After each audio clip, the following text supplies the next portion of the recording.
Jujur saja saya mengagumi Bapak, merasa kecewa. Ternyata Bapak yang diharapkan sebagai petugas rakyat ternyata petugas partai.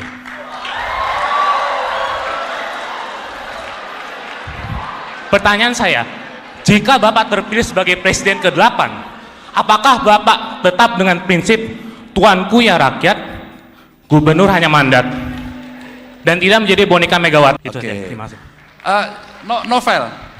Naufal, Pak. Novel, kamu mengikuti saya selama 10 tahun jadi gubernur? Mengikuti. Oke, saya petugas siapa?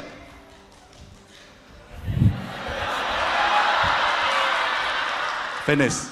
Contohnya saja memiliki rekam jejak yang kurang baik dalam soal hak asasi manusia dan sebagainya. Tentu ini benar-benar akan menjadi ujian yang cukup berat karena harus berbicara di hadapan kandidat intelektual kaum mahasiswa sebagai agen perubahan yang diharapkan seorang bakal capres harus betul-betul mampu.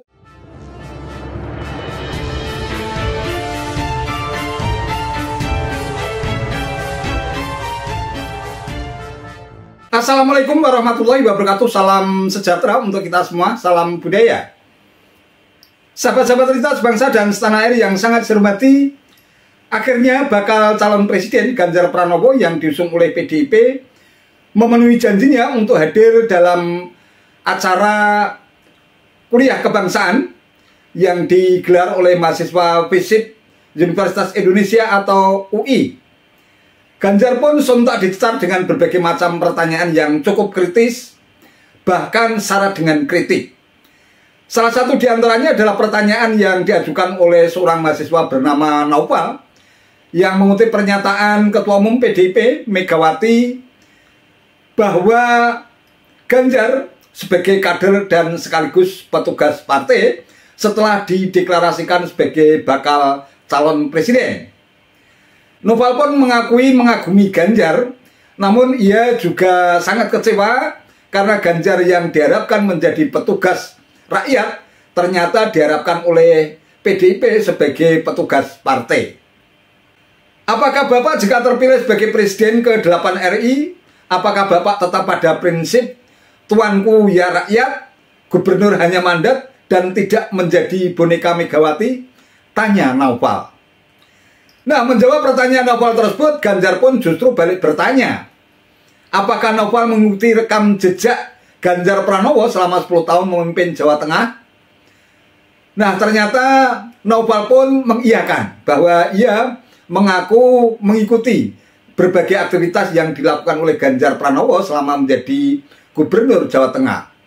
Lantas Ganjar pun meminta agar mengecek rekam jejak Ganjar Pranowo selama memimpin Jawa Tengah, apakah berpihak kepada partai. Ganjar pun juga meminta Naufal tak perlu khawatir terhadap dirinya sebagai petugas partai atau tidak. Saya Naufal dari Ilmu Politik.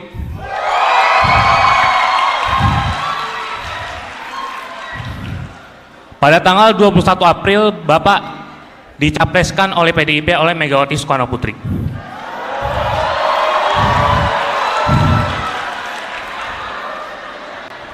Saya menggarisbawahi kata-kata Bu Megawati yang menyatakan bahwa sebagai kader dan petugas partai. Jujur saja saya mengagumi Bapak, merasa kecewa. Ternyata Bapak yang diharapkan sebagai petugas rakyat ternyata petugas partai.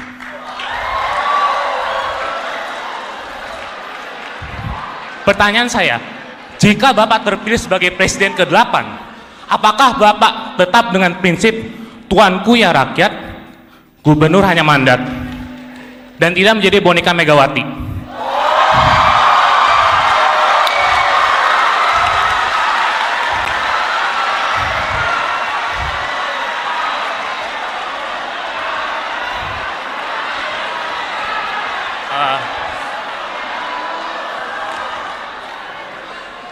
Jadi intinya, saya ingin Pak Ganjar menjawab hari ini di Balairung yang terhormat ini, supaya jelas pertanyaannya, jawabannya, apakah Bapak petugas rakyat atau petugas partai? Terima kasih.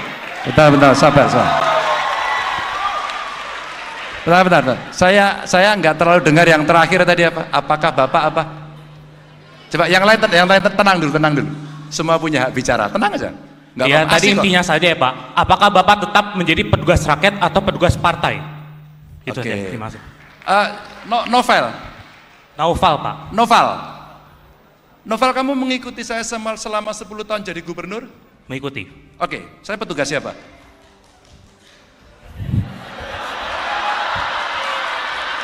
Finish. Tapi tentu saja Anda nggak perlu takut soal petugas partai atau tidak.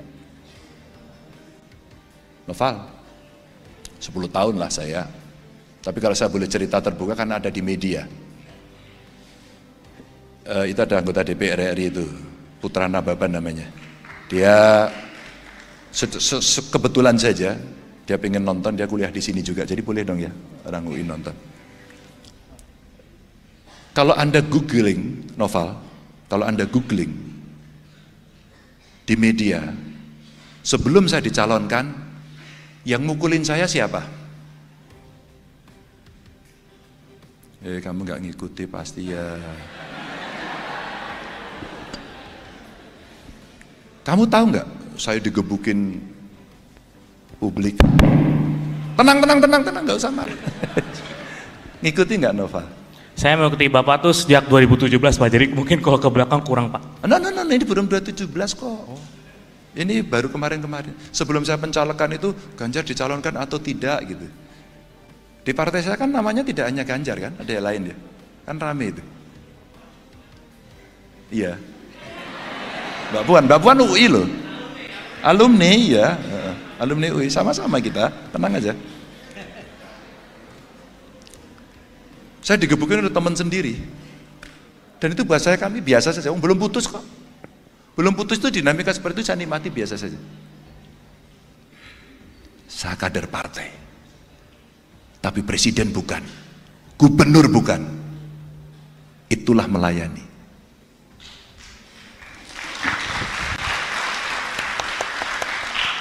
Oke ya. Jadi kita bisa membedakan ketika kita sudah berada di jabatan, apa yang kita lakukan. Maka kalau Anda riset tentang saya, apa yang saya lakukan, adakah kemudian saya hanya berpihak pada partai saya? Mungkin nyaris Anda tidak akan menemukan itu. Dan agar kamu, Novel, bisa mengetahui, kamu akan saya kirimi 2 buku saya. Mungkin buku itu cukup bisa menjelaskan keraguanmu. Agar kelak nanti kamu boleh menentukan pilihan dengan objektif. Siapa yang mau kamu pilih? Tidak harus Ganjar. Jangan tergesa-gesa milih Ganjar. Anda cek dulu, Anda pastikan dulu, Anda yakin gak dengan saya? 2 buku itu akan menjelaskan apa yang kami kerjakan. Dan 1 buku itu judulnya Hitam Putih Ganjar. Hitam putih, gak pernah abu-abu. Itu yang mungkin kamu akan melihat nanti apa keputusan-keputusan penting ketika kita harus berada pada jabatan publik. Mudah-mudahan menjelaskan. Saya minta ada staf saya di sini. Oh ya, mintain Novel ya, Stella juga dong. Akan saya kirimi buku saya. Pak, mohon maaf Pak Ganjar, mohon maaf. Berarti Bapak berkomitmen semisal terpilih Bapak bukan disetir oleh partai, tapi disetir oleh rakyat. Itu aja. Simple aja Novel. Kalau aku bicara itu kan itu next. Kalau itu next Novel, kamu paling habis ini ya nggak tahu. Tapi saya minta kamu melihat 10 tahun saya. 10 tahun bukan waktu pendek. Dan 10 tahun itu artinya saya terpilih 2 kali.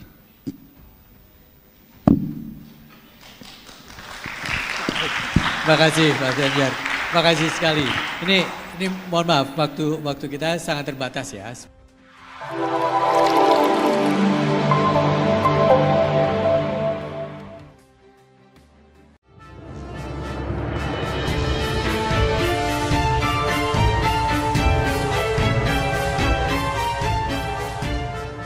Sahabat-sahabat cerita sebangsa dan setanah air yang sangat saya hormati, sebenarnya tidak ada kewajiban bagi seorang bakal calon presiden untuk hadir dalam adu debat atau adu gagasan yang digelar di sebuah perguruan tinggi, termasuk tentu saja adalah di Universitas Indonesia atau UPI.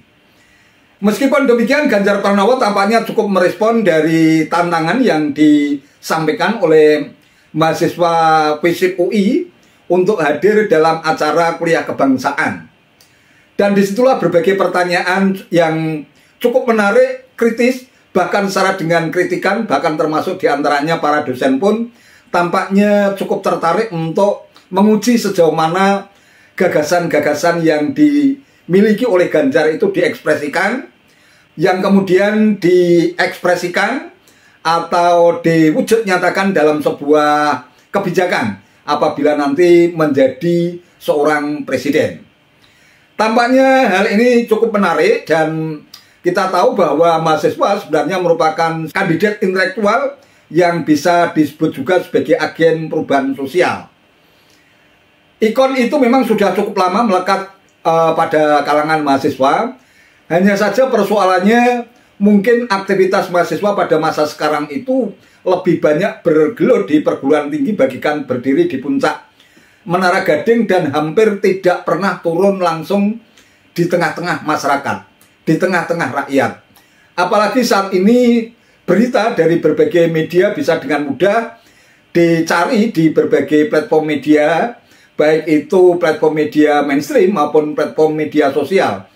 Ini artinya tanpa harus turun ke lapangan, turun langsung di tengah-tengah rakyat, mahasiswa bisa mendapatkan informasi berbagai aktivitas dan kegiatan dari seorang calon presiden. Rekam jejak masa lalunya pun bisa dengan mudah diakses melalui berbagai media. Oleh karena itu, kalau toh pada akhirnya Ganjar Pranowo memenuhi tantangan dari mahasiswa FISIP UI untuk memenuhi janjinya untuk diuji gagasan-gagasannya, ide-idenya termasuk visi dan misinya sebagai bakal calon presiden, memang ini sebagai wujud kesungguhan dan keseriusan dari seorang Ganjar Pranowo dalam merespon berbagai tantangan yang disampaikan oleh mahasiswa. Dan ini tentu saja meskipun tidak akan berpengaruh secara signifikan dalam elektoral politiknya, Ganjar Pranowo tetap berusaha untuk memenuhi janjinya itu, sekaligus untuk mengukur bagaimana kemampuan dirinya dalam menjawab berbagai pertanyaan kritis yang diajukan oleh alma mater sebuah perguruan tinggi. Dengan kehadiran Ganjar Pranowo ini setidaknya sudah ada dua bakal capres yang sudah memenuhi tantangannya untuk hadir di uji gagasannya di perguruan tinggi, yaitu yang pertama adalah bakal capres yang kini diusung oleh Partai Nasdem dan PKB, bahkan sekarang juga didukung oleh PKS, yaitu Anies Baswedan.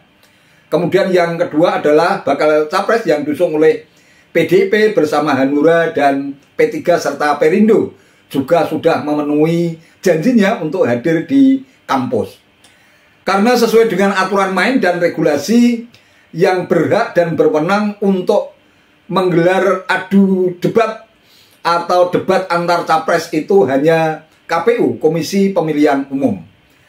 Meskipun demikian, tidak ada salahnya kalau Prabowo Subianto yang diusung oleh koalisi Jumbo, partai-partai besar ada di sana, bahkan termasuk partai-partai yang tidak memiliki kursi di DPR, tampaknya juga sangat antusias untuk mendukung Prabowo Subianto. Tentu ini akan menjadi hal yang sangat menarik, sehingga bagaimana bakal capres ini mampu menunjukkan kapasitas dan kemampuan dirinya di dalam menyampaikan gagasan-gagasan visioner yang akan diekspresikan menjadi sebuah kebijakan ketika nanti menjadi seorang presiden. Hal menarik lain dalam sebuah adu gagasan di sebuah perguruan tinggi, tentu saja referensi yang digunakan oleh mahasiswa, lebih-lebih dosen yang ingin mengajukan pertanyaan, tentu saja jauh lebih kritis dibandingkan dengan masyarakat pada umumnya, karena mereka bertanya berdasarkan basis data dan juga menggunakan berbagai rujukan atau referensi, sehingga hal ini betul-betul bisa menguji bagaimana kemampuan dan kapasitas seorang bakal calon presiden di dalam menyampaikan visi dan misinya di depan alma mater. Nah, tentu saja yang tidak kalah penting adalah soal handicap atau kelemahan atau yang dianggap sebagai kekurangan apabila ada seorang bakal capres yang mungkin memiliki beban masa lalu, contohnya saja memiliki rekam jejak yang kurang baik dalam soal hak asasi manusia dan sebagainya. Tentu ini benar-benar akan menjadi ujian yang cukup berat karena harus berbicara di hadapan kandidat intelektual kaum mahasiswa sebagai agen perubahan yang diharapkan seorang bakal capres harus betul-betul mampu menciptakan sekaligus mampu merangkaikan narasi yang menggambarkan kejujuran sekaligus kemampuan di dalam menyampaikan argumen di depan mahasiswa. Meskipun secara langsung tidak memiliki dampak terhadap politik elektoral atau elektoral politik, debat yang dilakukan di kampus atau perguruan tinggi tentu bisa menambah sekaligus mengukur kemampuan dari setiap bakal capres di dalam merespon berbagai pertanyaan-pertanyaan yang cukup kritis, bahkan cukup tajam, termasuk di dalamnya adalah bagaimana merespon pertanyaan-pertanyaan yang berkaitan dengan handicap atau yang dianggap sebagai kekurangan bagi setiap bakal capres. Itu saja yang bisa saya sampaikan. Terima kasih atas perhatiannya. Wassalamualaikum warahmatullahi wabarakatuh.